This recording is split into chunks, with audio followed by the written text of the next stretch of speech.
¿Cómo hacemos misiones? ¿Cómo la Gran Comisión hace misiones? ¿Cómo más? Orando y yendo y enviando, ¿no? Entonces, todos somos misioneros. Todos somos misioneros. Si Dios no lo ha llamado a usted quizás a ir a otra nación, sí lo ha llamado a predicar, a orar y a dar para que otros vayan. Entonces, en ese nivel todos somos misioneros. Una vez estaba hablando con la misionera Claudia Mendoza, ella es misionera en Indonesia, en este momento está en Indonesia, y cuando ella iba a salir al campo misionero, estábamos hablando de las misiones. Entonces le decíamos a ella pues que ella era tremenda, porque dejar su casa, dejar su carrera, dejar bienes materiales, dejar todo para ir a una misión, pues obviamente eso era muy, muy importante. Y ella nos decía algo. Él decía, todos estamos en el mismo nivel. No es más el que va, no es más el que se queda.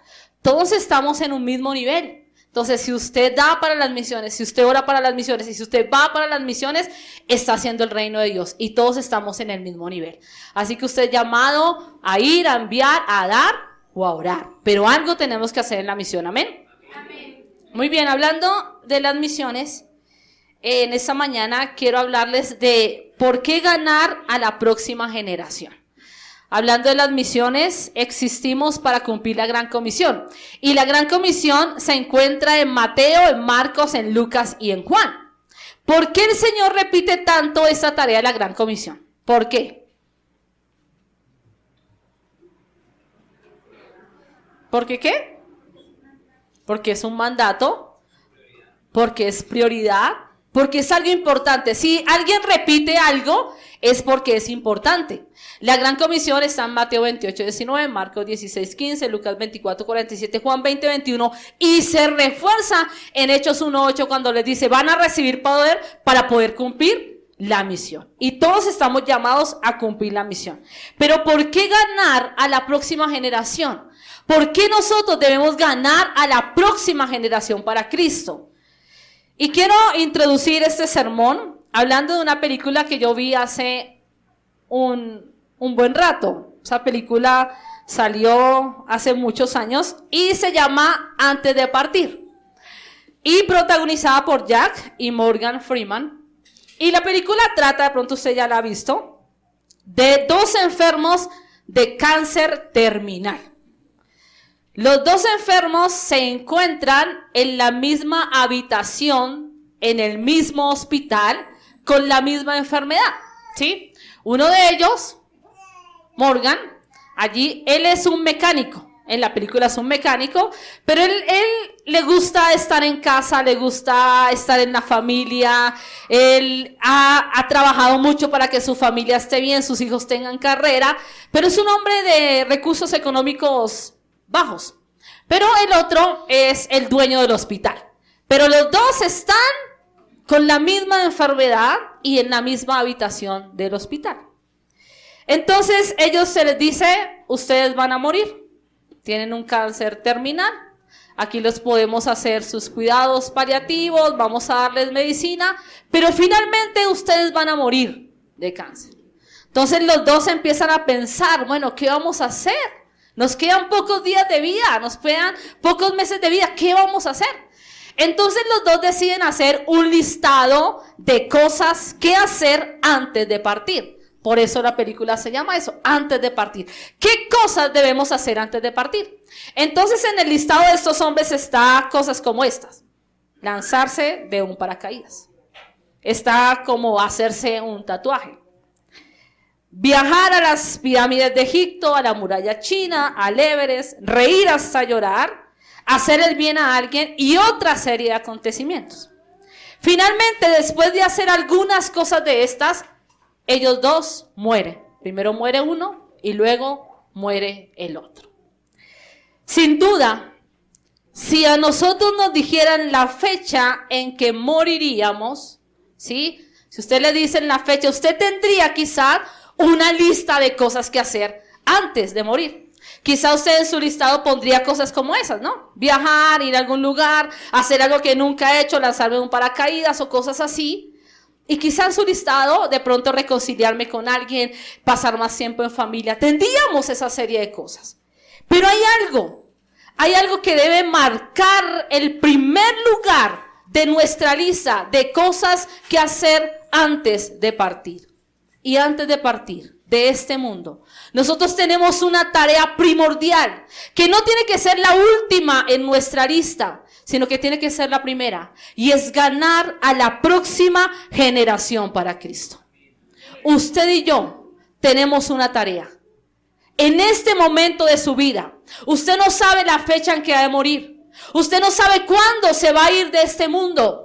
Pero sí sabe una tarea que tiene que hacer antes de partir, y es ganar a una generación, es compartir el evangelio de Jesucristo, y esa tiene que ser la prioridad de su vida. Debe ser la prioridad.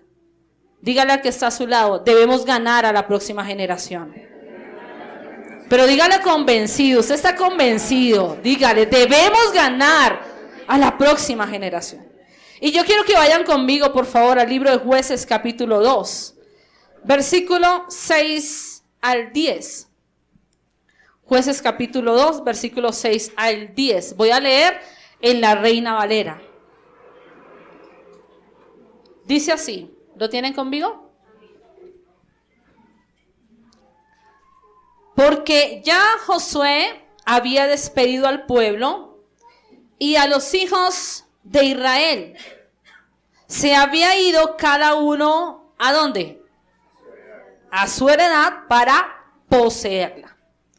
Y el pueblo había servido a Jehová todo el tiempo de Josué, y todo el tiempo los ancianos que sobrevinieron a Josué, los cuales habían visto todas las grandes obras que Jehová, que él había hecho por Israel. Pero dice el versículo 8.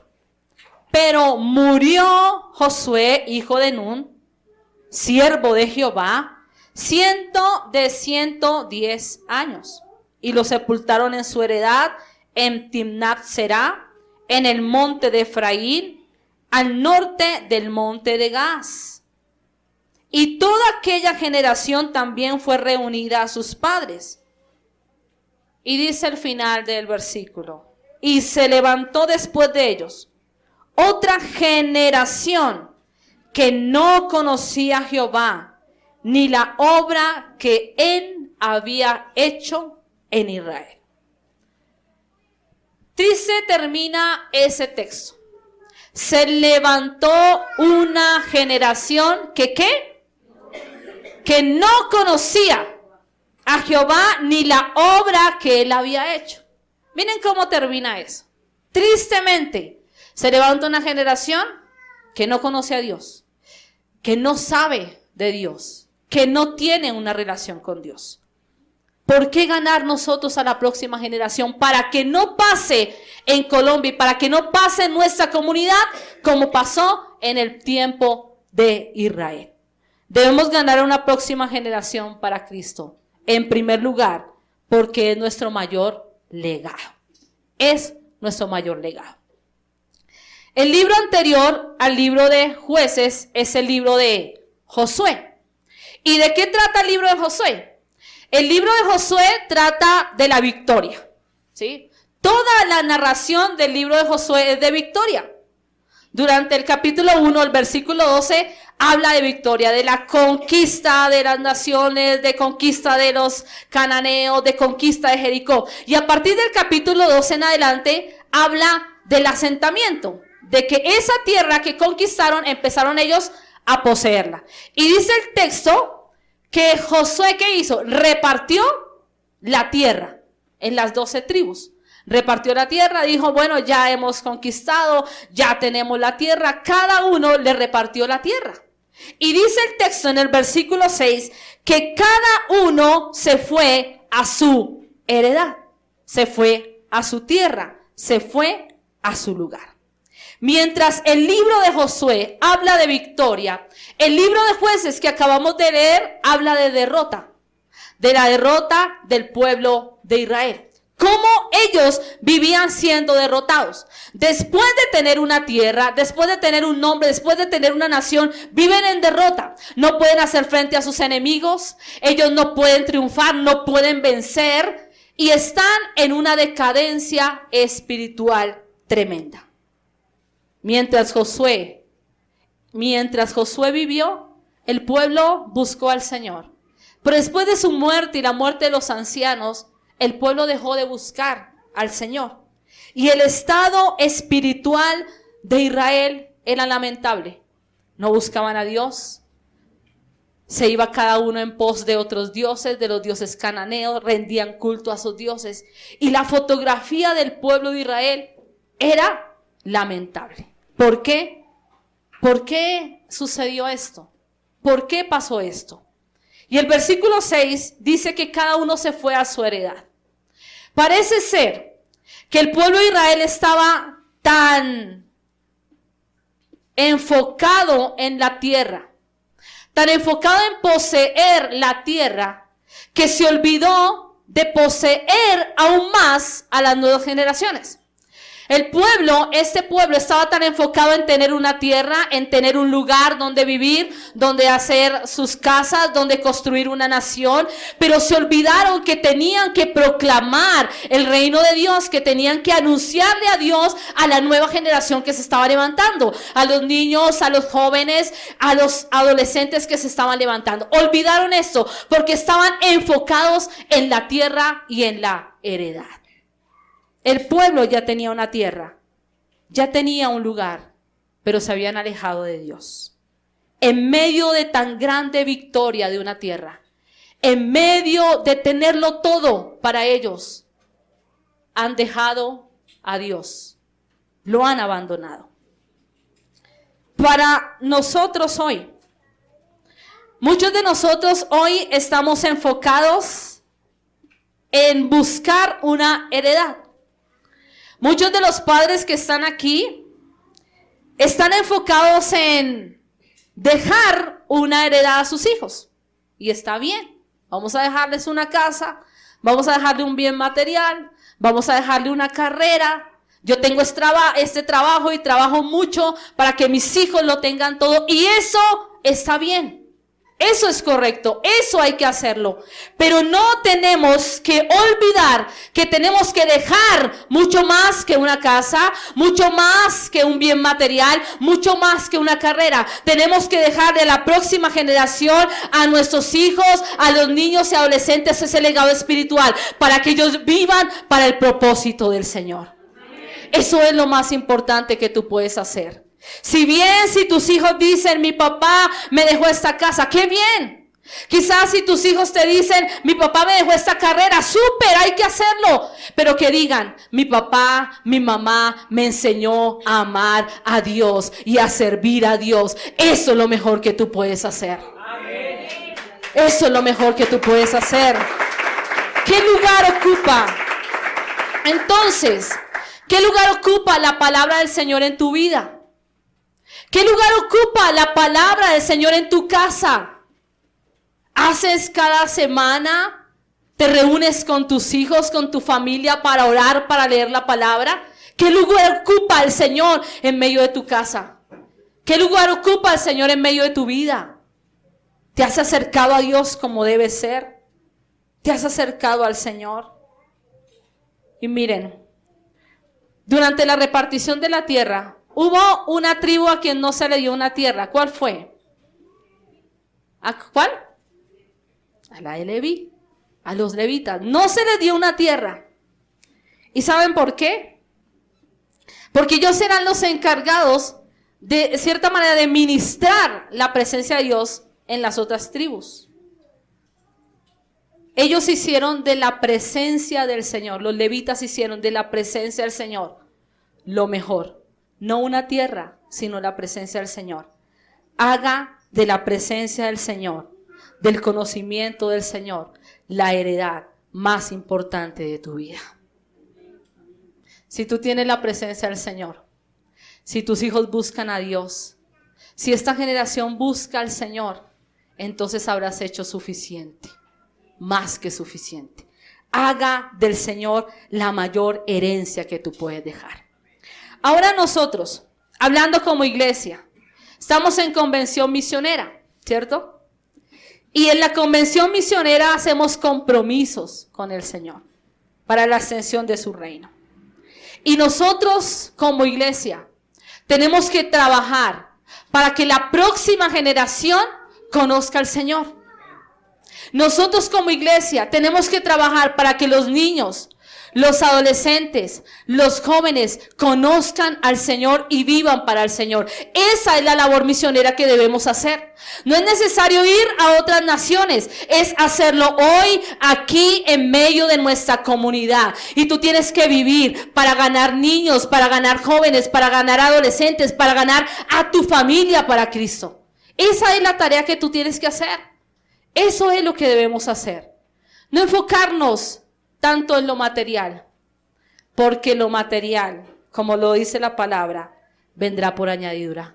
Cuando tú busques el reino del Señor, cuando tú hagas de la obra del Señor lo más importante en tu vida, cuando tú hagas del reino del Señor lo más importante en tu vida, entonces lo demás se añadirá, porque el Señor lo prometió y así será. Haga del Señor la mayor prioridad. No hay nada mejor que eso. No hay nada mejor que eso. Entonces es nuestro mayor legado. Es lo mejor que puedes hacer. Trabaja, lucha por dejar cosas materiales, pero lucha más, trabaja más, para que la generación que viene detrás tuyo conozca al Señor y viva para el Señor. En segundo lugar, ¿por qué debemos ganar a la próxima generación? Porque es un asunto de responsabilidad. Diga conmigo, responsabilidad. ¿Y ustedes son una iglesia responsable o irresponsable? Responsable, ¿cierto? Responsable con la gran comisión. Entonces, dice el texto, en el versículo 10, que se levantó una generación que no conocía al Señor. ¿Por qué se levanta una generación que no conoce al Señor? Y mire la fotografía de esa generación que se levantó sin conocer al Señor. En el versículo 11 dice así: después los hijos de Israel hicieron, ¿qué hicieron? Lo malo ante los ojos de Jehová y sirvieron a los Baales. Estaban mal. Dejaron a Jehová, el Dios de sus padres. Mire, la nueva generación dejó al Dios de sus padres, de que los había sacado de la tierra de Egipto, y se fueron tras otros dioses, los dioses de los pueblos que estaban en sus alrededores, a los cuales adoraron y provocaron la ira de Jehová. Y dejaron a Jehová y adoraron a Baal y a Astarot. ¿Y qué pasó? ¿Qué hizo el Señor? Se encendió contra Jehová el furor de Jehová, el cual los entregó en manos de robadores que los despojaron y los vendieron en manos de sus enemigos de alrededor. ¿Y qué dice? Y no pudieron ya hacer frente a sus enemigos. Por donde quiera que salían, la mano de Jehová estaba contra ellos para mal, como Jehová había dicho y como Jehová se los había jurado, y tuvieron gran aflicción.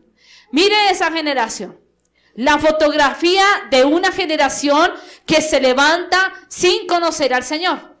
Y el libro de los jueces habla, todo el libro de jueces habla de eso. De hecho, el libro de jueces termina diciendo así: cada uno hacía lo que bien le parecía. Entonces, si querían adorar a Baal, se iban a adorar a Baal. Si querían hacer cosas malas, se iban. Si querían inmoralidad, se iban. Y cada uno seguía sus corrientes, seguía sus filosofías, seguía lo que les llevaba el corazón. Y vivían repitiendo ciclos. Entonces, el pueblo de Israel estaba aquí, se alejaba de Dios por un tiempo, adoraban otros dioses. La ira del Señor venía contra ellos y levantaba un pueblo que los oprimía, que los despojaba de todo. Entonces ellos, después de eso, ¿qué hacían? Clamaban al Señor: Señor, por favor, ayúdanos. Y el Señor, ¿qué hacía en su amor y su misericordia? Los ayudaba, levantaba un juez, un guerrero, y el pueblo entonces otra vez entraba como en un tiempo de reposo. Pero nuevamente se alejaban de Dios y otra vez. Y ese ciclo se repitió 7 veces durante 400 años. El pueblo de Israel vivía viviendo esos ciclos. Ciclos de pecado, volverse a Dios. Pecado, aflicción, volverse a Dios. Y así vivía. 400 años, imagínense, viviendo de esa manera. Esa es la fotografía de una generación que no conoce al Señor. Y cuando usted ve hoy la generación de ese tiempo, cuando usted ve la fotografía de nuestra nación, la fotografía de las nuevas generaciones, ¿no se asemeja un poquito a esta? ¿Cómo nos hemos alejado de Dios? ¿Cómo vemos a una generación que vive como quieren? Que viven haciendo lo que quieren, cada uno hace lo que bien le parece y no siguen la ley del Señor. Y es una fotografía quizá muy parecida a lo que vimos hoy, a lo que vivimos hoy, no solo en Colombia, sino en todas las naciones de la tierra. ¿Pero por qué? ¿Por qué ha pasado esto?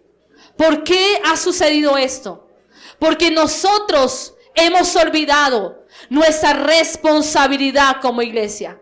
Si se levanta una generación que no conoce al Señor, si se levantan hijos que no conocen al Señor, si se levanta en nuestra familia personas que no conocen al Señor, si en nuestra comunidad hay personas que aún viven bajo sus propios conceptos y filosofías erradas, es nuestra responsabilidad volverlos al Señor.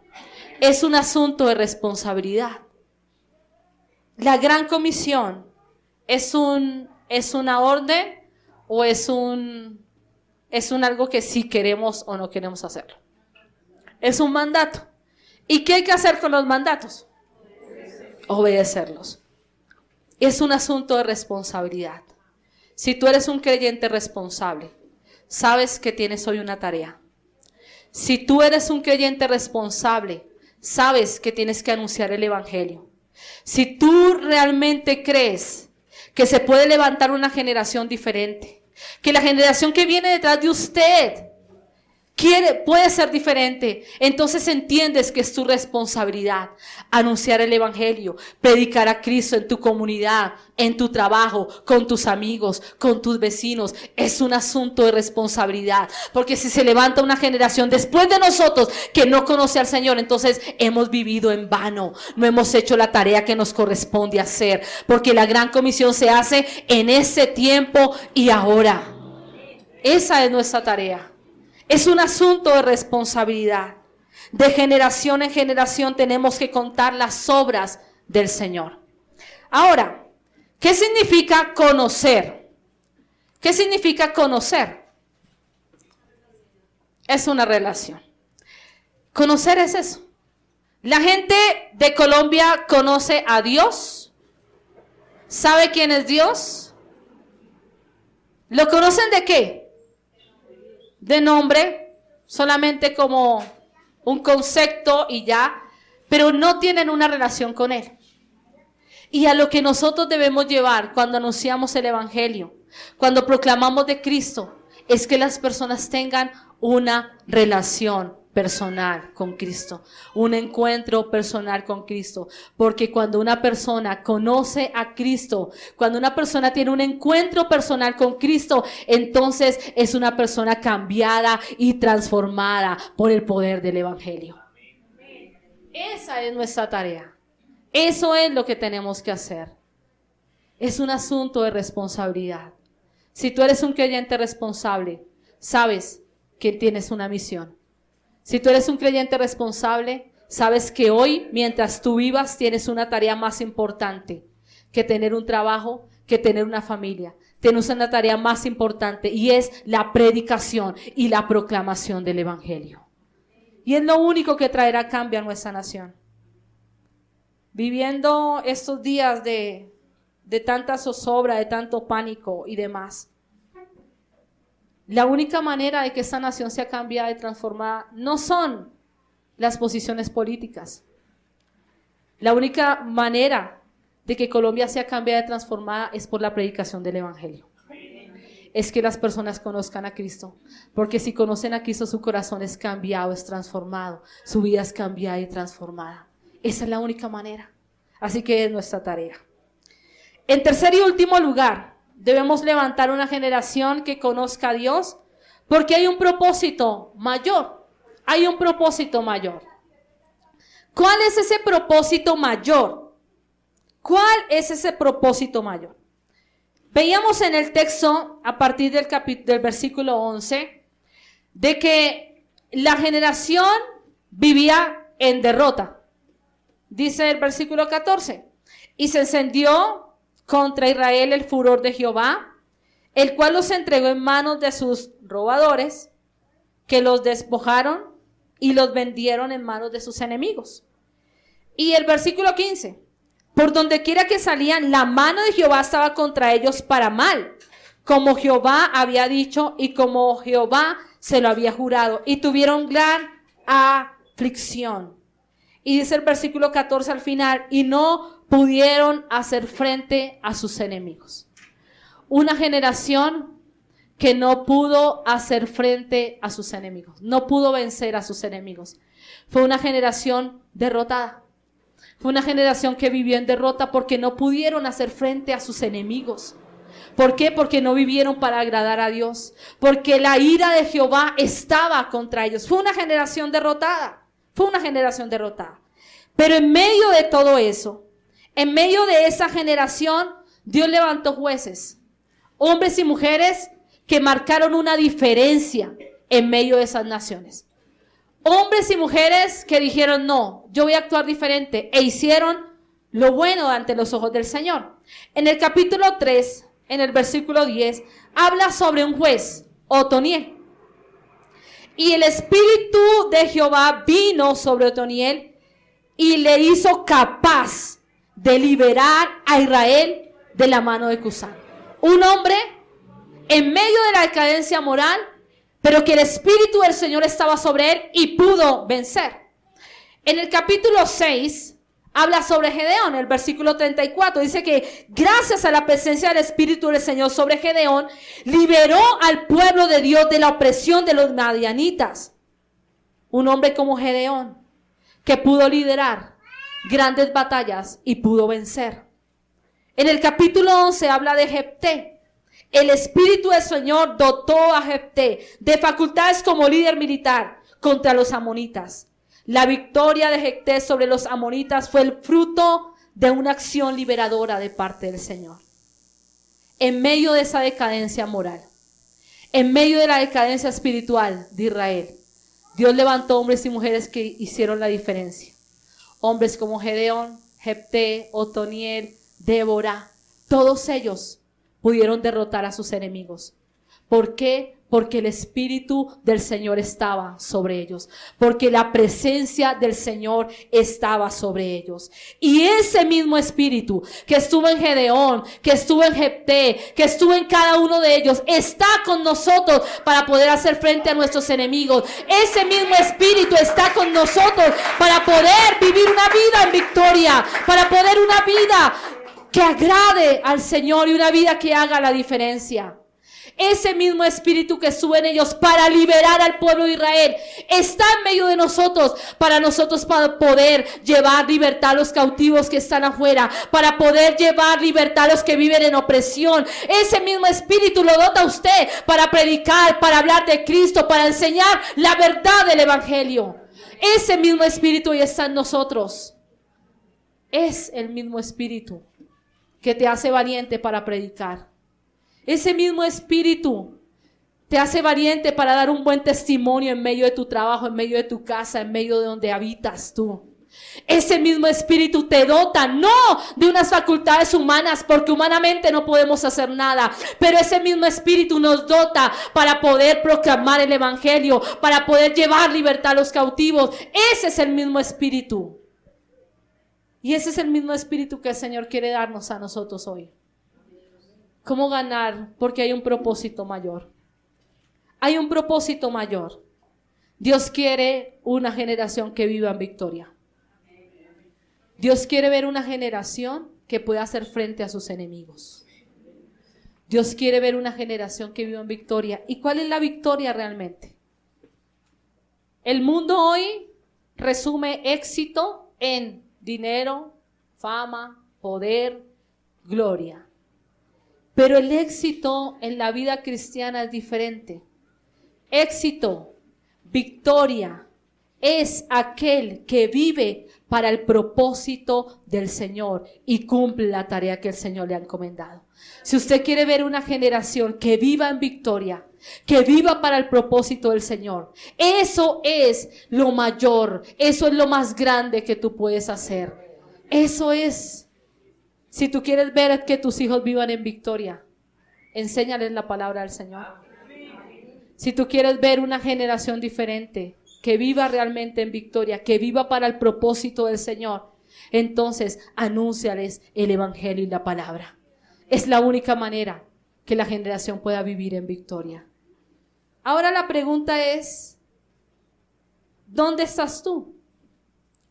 Dice el versículo 10 del capítulo 2. Y toda aquella generación también fue reunida. En el versículo anterior dice que Josué murió.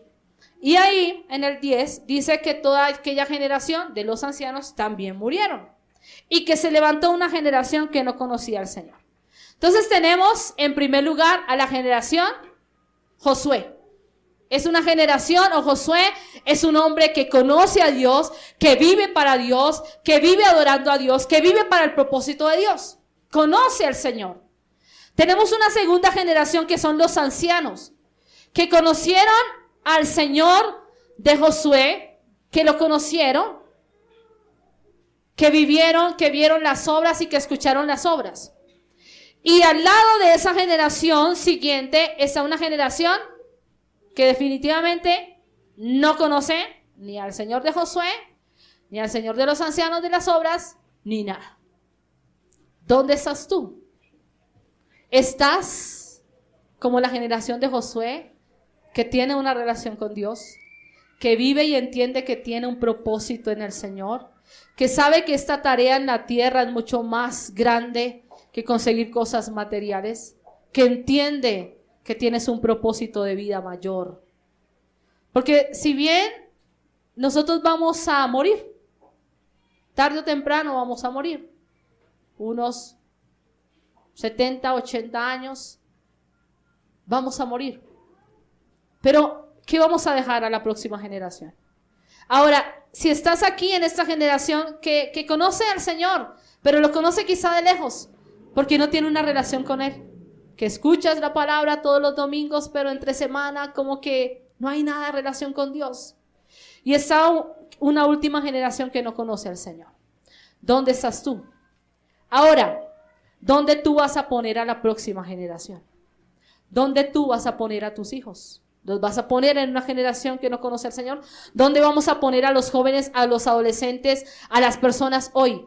¿En esta generación, en esta o en esta? Tú como padre de familia, ¿hay algo mejor que le puedes dar a tus hijos? La enseñanza de la palabra. Eso es lo mejor, eso es lo mejor. Que tus hijos te vean a ti, te vean orando, te vean sirviendo, te vean leyendo la palabra. Es lo mejor que puedes hacer tú. Entiendes que es responsabilidad tuya que tus hijos y las próximas generaciones conozcan al Señor. Así que ahí donde estás, levanta tus manos y dile: Señor, ayúdame. Dile con tus propias palabras: Señor, ayúdame, por favor. Entiendo que tengo una responsabilidad mayor. Guárdame de enfocarme en otras cosas y desenfocarme de lo más importante. Porque si esta generación se levanta y te conoce a ti, Señor, vive para ti, para tu propósito, habré hecho suficiente, Señor. Si mis hijos, si los niños de mi comunidad, si los jóvenes de mi comunidad, si las personas de mi familia, si las personas que me rodean, Señor, te conocen a ti a través de mi predicación, a través de la obra tuya en mi vida, Señor, habré hecho suficiente. Señor, guarda tu iglesia de desenfocarse. de enfocarse en lo material, de enfocarse en lo temporal, y ayúdanos a enfocarnos en lo eterno, en lo que vale la pena. Dile: Señor, ayúdame a enfocarme en la eternidad, no en lo temporal, no en lo pasajero, porque ciertamente nada de esta tierra me podré llevar, pero sí podré llevarme a muchos que te conocen a través de lo que yo hago. Sí podré llevarme a muchos que te van a conocer a través de mi testimonio, a través de mi predicación, a través de que yo comparto tu evangelio. Eso sí me lo puedo llevar. Señor, ayúdame, Señor, ayúdanos como iglesia. Dile al Señor: ayúdame a mí como iglesia, ayúdame a mí como iglesia a predicar el evangelio a tiempo y fuera de tiempo. Ayúdame a mí como iglesia a predicar el evangelio. Ayúdame a nosotros como iglesia salir a las calles, salir a las comunidades, ir a predicar tu palabra, Señor. Guárdanos de desenfocarnos de tu reino. Por favor, ayúdanos a entender que es nuestra responsabilidad, que es mi responsabilidad, que la próxima generación te conozca, porque si no te conocen, no habrá iglesia en el futuro, porque si no te conocen, si no te doy a conocer hoy, entonces no habrá futuro, y esta generación será una generación derrotada. Señor, ayúdanos para que la próxima generación viva en victoria, para que las personas que nos rodean puedan cumplir el propósito tuyo, porque si cumplen tu propósito, será una generación que vive en victoria. Por favor, ayúdanos, Señor, ayúdanos, quita de nosotros la pasividad, quita de nosotros el conformismo, quita de nosotros la liviandad, quita de nosotros la mediocridad espiritual, el facilismo, el pecado. Llévatelo de nuestras vidas y permítenos, Padre, vivir a la luz de lo eterno y vivir para ti, Señor. Por favor, bendice a tu iglesia y ayúdanos a cumplir la misión que tú nos has encomendado. Por favor, te lo pedimos, Señor, te lo pedimos, Padre, por favor.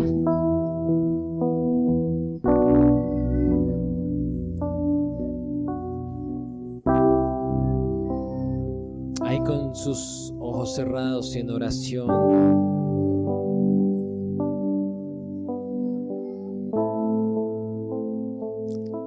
me quiero dirigir a los que vienen hoy por primera vez.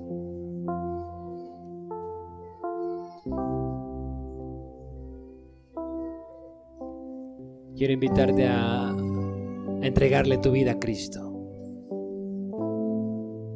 Tú que vienes hoy por primera vez, incluso que estás volviendo a los caminos del Señor, le puedas decir: Señor, me vuelvo a ti de todo corazón. Me vuelvo a ti con todas las fuerzas de mi ser. Dile: perdona mis pecados, perdona lo que he hecho y dame una nueva oportunidad para caminar en tu perfecta voluntad.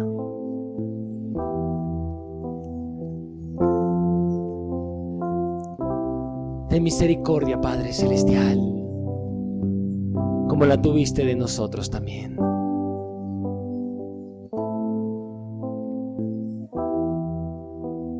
Y regala salvación y vida eterna, y ayúdanos como iglesia a discipularles y a cuidarles, y a levantarles como una generación que te sirva de todo corazón.